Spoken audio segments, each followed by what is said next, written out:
Adilah pada kami tak bodoh, meski memang kami tak pandai. Tapi kami berjanji akan tetap mengkritik sesuai isi hati. Hei penguasa, ini kami rakyat jelata. Engkau ada untuk siapa? Hei penguasa, ini kami rakyat jelata.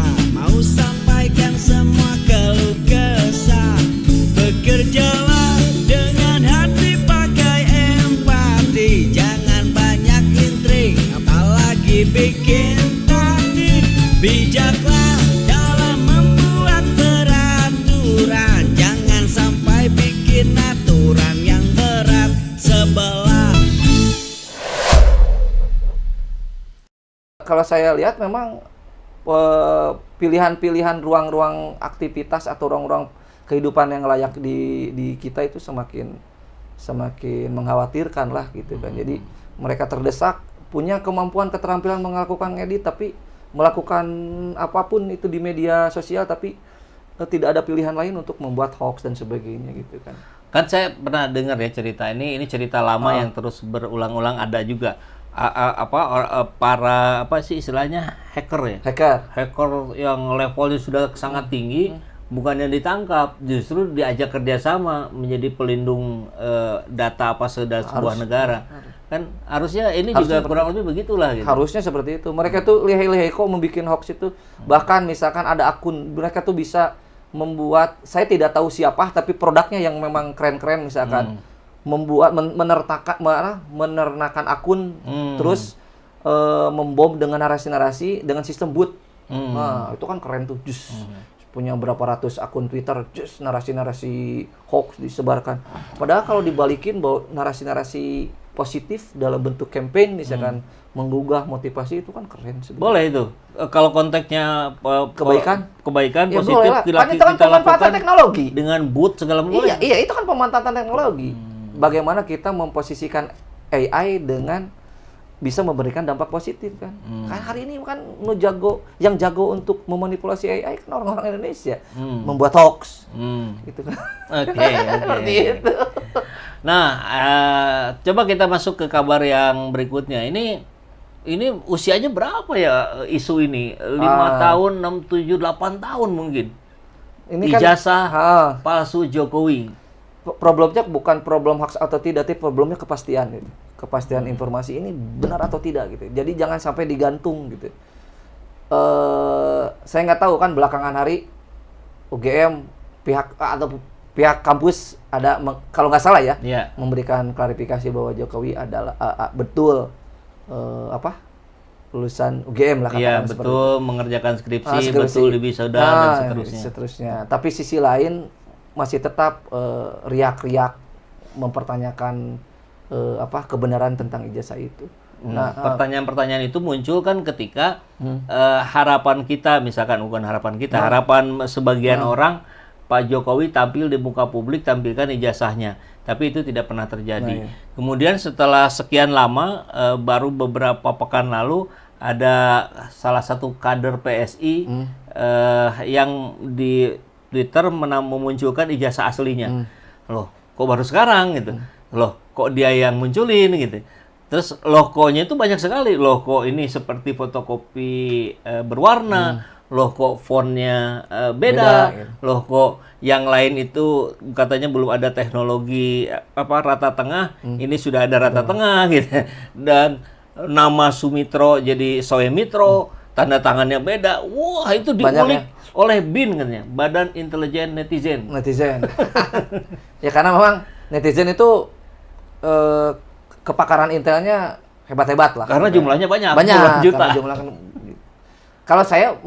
Kalau memang persoalannya tinggal Jokowi menampilkan ijazah, tinggal tampilin aja kan, sederhana sebetulnya. Tapi kan itu tidak dilakukan, sehingga bikin jadi repot. Nah, itu juga dampak dari itu kan, itu jadi repotnya ketidakpastian bukti, ketidakpastian dan ketidakpercayaan.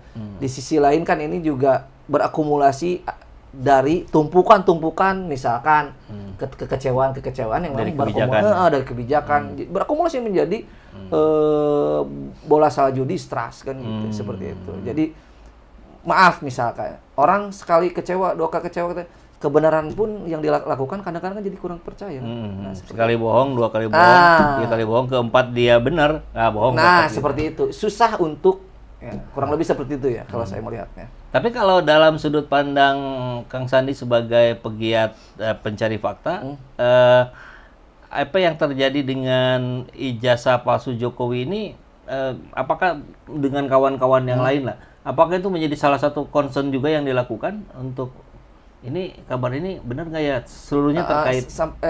Concern, cuman kan persoalannya ketika kita memvalidasi satu pihak, tapi pihak lainnya yang menggugurkan validasi itu kan juga kita nggak bisa serta-merta untuk melakukan validasi gitu. Jadi kadang kita bertahan aja gitu, bertahan untuk tidak mengiyakan dan tidak mengtidakkan kan gitu. Karena memang sebelum ada fakta yang menuntaskan bahwa kuat yang menuntaskan bahwa itu adalah hoax gitu atau fakta gitu. Karena memang kurang apalagi misalkan ketika misalkan pihak kampus mengklarifikasi dan sebagainya. Tapi ada netizen yang dan itu juga jangan dibiarkan bagi saya gitu kan. Karena memang bisa jadi itu bukan sekedar opini, bukan sekedar ini, bisa jadi ada kebenaran-kebenaran juga. Nah, ini yang memang perlu duduk bersama atau dibuktikan gitu seperti apa gitu. Nah, para tokoh-tokoh kritis ini katanya akan mendatangi UGM tanggal 15 April, berarti 4 hari lagi nih. Oh gitu ya? Ya, Bang misalkan Roy Suryo, kemudian Dr. Rismon, Pak Rizal Fadila, mungkin Egy Sujana, dan banyak lagi yang lainnya mau ketemu rektor, mau meminta penjelasan yang clear, dialog 2 arah mungkin. Dan konon katanya tanggal 16-nya mau halal bihalal ke rumah Pak Jokowi. Bagus. Nah, tapi rupanya sih indikasi itu dipatahkan oleh munculnya kuasa hukum dari Jokowi yang akan menemui mereka. Jadi rencana ingin ketemu langsung Pak Jokowinya tampaknya tidak mungkin karena akan dihadapinya oleh Kuasa hukum. Ya kalau menurut saya mah itu bagus sebagai ikhtiar lah gitu kan. Bahwa kan ada kemajuan lah bahwa ya itulah justru itu yang disebut dengan pencarian fakta yang betul-betul langsung ke lapangan, investigatif gitu kan.